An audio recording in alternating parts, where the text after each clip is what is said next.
ನಮಸ್ಕಾರ, ಎಲ್ಲರಿಗೂ ಹಾರ್ದಿಕ ಸ್ವಾಗತ. ಇಂದಿನ ವಿಡಿಯೋದಲ್ಲಿ 2025ರ ಸಿಂಹ ರಾಶಿಯ ಭವಿಷ್ಯವನ್ನು ವಿವರಿಸುತ್ತಿದ್ದೇನೆ. ಆರ್ಥಿಕ ಸ್ಥಿತಿ, ವಿದ್ಯಾಭ್ಯಾಸ, ಕುಟುಂಬ, ಪ್ರೀತಿ ಮತ್ತು ಆರೋಗ್ಯದ ಬಗ್ಗೆ ತಿಳಿದುಕೊಳ್ಳೋಣ. ವಿಡಿಯೋವನ್ನು ಸಂಪೂರ್ಣವಾಗಿ ನೋಡಿ. ಗುರುಗ್ರಹ ಮೇ 14ನೇ ತಾರೀಕಂದು ಗುರು 11ನೇ ಮನೆಗೆ ಪ್ರವೇಶವನ್ನು ಮಾಡ್ತಾನೆ. 11ನೇ ಮನೆ ಅಂದರೆ ಲಾಭ, ಬಂಡವಾಳ, ಸಾಂಸ್ಥಿಕ ಗೆಳೆತನಗಳನ್ನು ಸೂಚಿಸುತ್ತೆ. ಇದ್ರ ಪರಿಣಾಮವಾಗಿ ಹಣಕಾಸಿನ ಕ್ಷೇತ್ರದಲ್ಲಿ ಲಾಭ ಗಳಿಸಲು ಉತ್ತಮ ಸಮಯ. ನಿಮ್ಮ ಬಂಡವಾಳ ಹೂಡಿಕೆಗಳು ಅಥವಾ ವೃತ್ತಿ ಜೀವನದಲ್ಲಿ ನಿಮಗೆ ಉತ್ತಮ ಲಾಭ ದೊರೆಯುವ ಸಾಧ್ಯತೆ ಇದೆ. ಹೊಸ ಗೆಳೆಯರ ಮೂಲಕ ಬಲವಾದ ಸಂಪರ್ಕಗಳು ರೂಪುಗೊಳ್ಳಬಹುದು. ಆರ್ಥಿಕ ಯೋಜನೆಗಳಲ್ಲಿ ಜಾಳ್ಮೆಯಿಂದ ನಿರ್ಧಾರಗಳನ್ನು ತೆಗೆದುಕೊಳ್ಳಿ. ತುರ್ತು ಪ್ರಯೋಜನಗಳನ್ನು ಪಡೆದುಕೊಳ್ಳಲು ಆರ್ಥಿಕ ಪರಿಸ್ಥಿತಿಗೆ ಹೆಚ್ಚು ಒತ್ತಡವನ್ನು ನೀಡಿ. ಇನ್ನು ವೃತ್ತಿ ಜೀವನದಲ್ಲಿ ಶನಿಗ್ರಹನು ಮಾರ್ಚ್ 29ನೇ ತಾರೀಕು 8ನೇ ಮನೆಗೆ ಅಂದರೆ ಮೀನರಾಶಿಗೆ ಪ್ರವೇಶವನ್ನು ಮಾಡ್ತಾನೆ. 8ನೇ ಮನೆ ಅಂದರೆ ಆಂತರಿಕ ಬದಲಾವಣೆಗಳು, ಸವಾಲುಗಳು ಮತ್ತು ನಾವೀನ್ಯತೆಗಳನ್ನು ಸೂಚಿಸುತ್ತದೆ. ಇದರ ಪರಿಣಾಮವಾಗಿ ವೃತ್ತಿ ಜೀವನದಲ್ಲಿ ನಿಮಗೆ ಹೆಚ್ಚಿನ ಸವಾಲುಗಳು ಎದುರಾಗಬಹುದು. ನಿಮಗೆ ಸಾಹಸಶೀಲತೆ, ಪರಿಶ್ರಮ ಮತ್ತು ಉತ್ಸಾಹವಿರಬೇಕಾಗುತ್ತದೆ. ಶನಿಯ ಪ್ರಭಾವದಿಂದ ಕೆಲವೊಂದು ಆಪ್ತ ಬದಲಾವಣೆಗಳು ನಿಮ್ಮ ವೃತ್ತಿ ಜೀವನದಲ್ಲಿ ಸಂಭವಿಸಬಹುದು. ಕೆಲಸಗಳಲ್ಲಿ ಶ್ರಮ ಪಡುವುದನ್ನು ತಪ್ಪಿಸಬೇಡಿ. ತಾಳ್ಮೆಯಿಂದ ತಮ್ಮ ಜವಾಬ್ದಾರಿಗಳನ್ನು ನಿರ್ವಹಿಸುವುದು ಬಹಳ ಮುಖ್ಯವಾಗುತ್ತೆ. ಇನ್ನು ರಾಹು ಮತ್ತು ಕೇತು ಗ್ರಹಗಳು ಮೇ 29ನೇ ತಾರೀಕು 2015ರಲ್ಲಿ ರಾಹು ಗ್ರಹ 7ನೇ ಮನೆಗೆ ಹಾಗೂ ಕೇತು ಗ್ರಹ 1ನೇ ಮನೆಗೆ ಪ್ರವೇಶವನ್ನು ಮಾಡುತ್ತವೆ.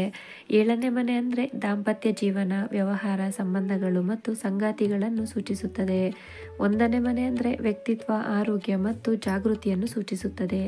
ಇದರ ಪರಿಣಾಮವಾಗಿ ರಾಹು 7ನೇ ಮನೆಗೆ ಪ್ರವೇಶಿಸುವುದರಿಂದ ದಾಂಪತ್ಯ ಅಥವಾ ವ್ಯವಹಾರ ಸಂಬಂಧಗಳಲ್ಲಿ ಹೆಚ್ಚು ಎಚ್ಚರಿಕೆಯಿಂದ ಇರಬೇಕಾಗುತ್ತೆ. ಸಂಗಾತಿಗಳೊಂದಿಗೆ ಹೆಚ್ಚು ಸಮನ್ವಯವಿರಲಿ. ಅನಾವಶ್ಯಕ ಮಾತುಕತೆ ಬೇಡ.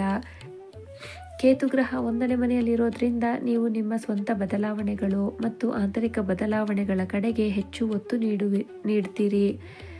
ಸಂಬಂಧಗಳಲ್ಲಿ ಉದಾಸೀನತೆಯು ಸಮಸ್ಯೆಗಳನ್ನು ಉಂಟುಮಾಡಬಹುದು. ಇದರಿಂದ ನೀವು ಸಂವಹನವನ್ನು ಉತ್ತಮವಾಗಿ ಬಳಸಬೇಕು. ಶುಕ್ರ ಗ್ರಹನು ಜುಲೈ 16ರಿಂದ ಸೆಪ್ಟೆಂಬರ್ 15ರವರೆಗೆ 1ನೇ ಮನೆ ಅಂದರೆ ಸಿಂಹ ರಾಶಿಯಲ್ಲಿ ವಕ್ರದೃಷ್ಟಿಯಲ್ಲಿ ಇರುತ್ತಾನೆ. ಇದರಿಂದಾಗಿ ಸಂಬಂಧಗಳಲ್ಲಿ ಸ್ವಲ್ಪ ಗೊಂದಲ ಉಂಟಾಗಬಹುದು. ಈ ಸಮಯದಲ್ಲಿ ನಿಮ್ಮ ಪ್ರೀತಿ ಜೀವನದಲ್ಲಿ ತಾತ್ಕಾಲಿಕ ಒತ್ತಡ ಅಥವಾ ಅಸಮಾಧಾನ ಎದುರಿಸಬಹುದು.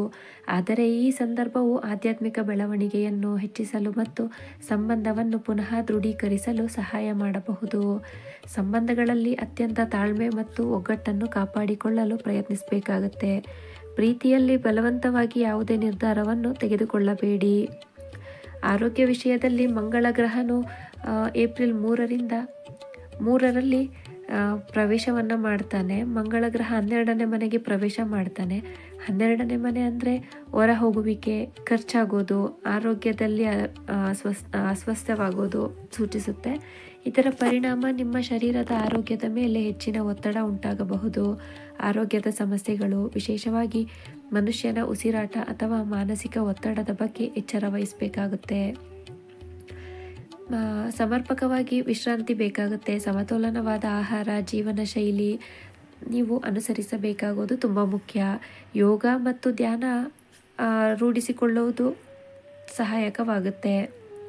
ಈ ಎಲ್ಲ ಸಮಸ್ಯೆಗಳ ಪರಿಹಾರಕ್ಕಾಗಿ ನೀವು ಪ್ರತಿನಿತ್ಯ ಶಿವನ ಆರಾಧನೆಯನ್ನು ಮಾಡಿ. ಓಂ ನಮಃ ಶಿವಾಯ ಎಂಬ ಮಂತ್ರವನ್ನು ಪ್ರತಿದಿನ 21 ಬಾರಿ ಜಪವನ್ನು ಮಾಡಿ. ಮಂಗಳವಾರದಂದು ಹನುಮಾನ್ ಚಾಲೀಸವನ್ನು ಪಠನ ಮಾಡಿ. ಹಾಗೆ ಆಂಜನೇಯನ ದರ್ಶನವನ್ನು ಮಾಡಿ. ಶುಕ್ರವಾರದಂದು ದುರ್ಗಾದೇವಿಯನ್ನು ಪೂಜಿಸಿ ಮತ್ತು ಅದರಿಂದ ಶಕ್ತಿ ಮತ್ತು ಆಧ್ಯಾತ್ಮದ ಪುನರುಜ್ಜೀವನಕ್ಕಾಗಿ. 2025ರಲ್ಲಿ ಸಿಂಹರಾಶಿಯವರು ಹೆಚ್ಚಿನ ಜಾಗೃತಿಯಿಂದ ಜೀವನವನ್ನು ಮುನ್ನಡೆಸಿದರೆ ಲಾಭಕರ ಫಲಗಳನ್ನು ಪಡೆಯಲು ಸಾಧ್ಯ. ಧನ್ಯವಾದಗಳು.